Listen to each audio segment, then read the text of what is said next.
This is not financial advice, not legal advice, for entertainment, educational purposes only. Anything I say is my opinion. Please don't make any financial decisions based on anything I say in these videos. Listen, double check you're still subscribed to the channel. Double check your notifications are on.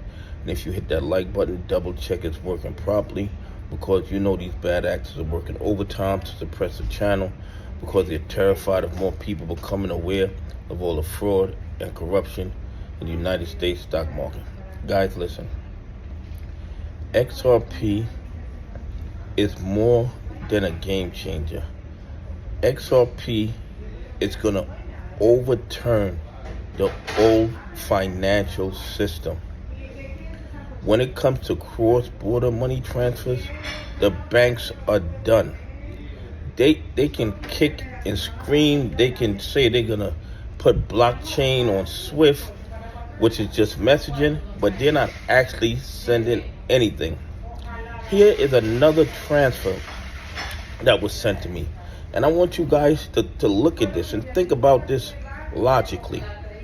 They sent 78,290,827 XRP. Okay, that's how much they sent on the XRP ledger. And the cost was 0.00045 XRP.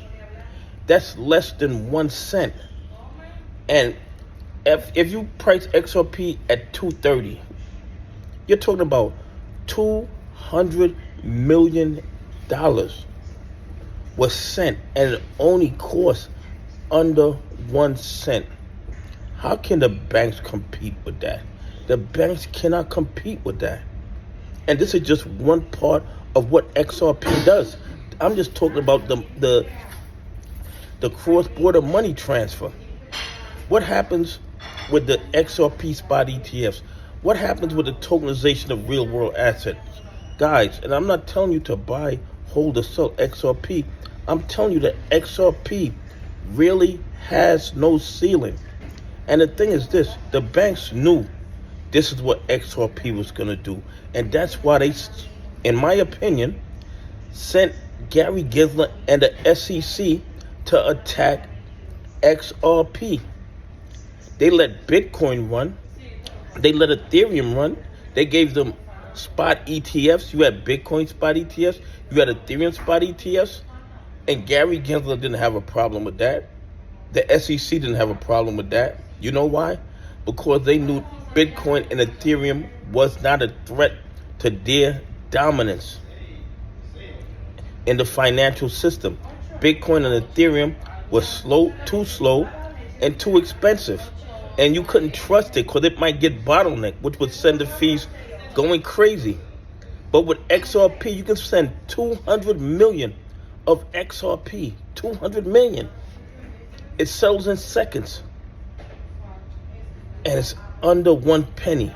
The cost is under 1 penny.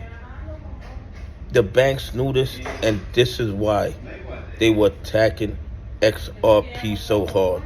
Because they knew that once the world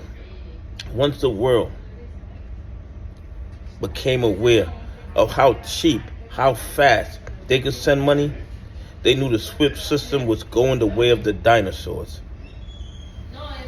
And they can keep kicking the can down the road. They can keep manipulating XRP down. They can keep engaging in the shenanigans and the malfeasance. But in the end, in my opinion, SWIFT is done. The banks know it. And XRP is the present and the future of global finance. Anyway, please leave some comments. Tell me what you think.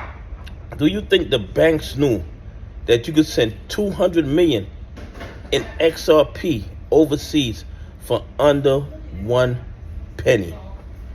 Anyway, have a great day. God bless, and I appreciate y'all on this journey with me.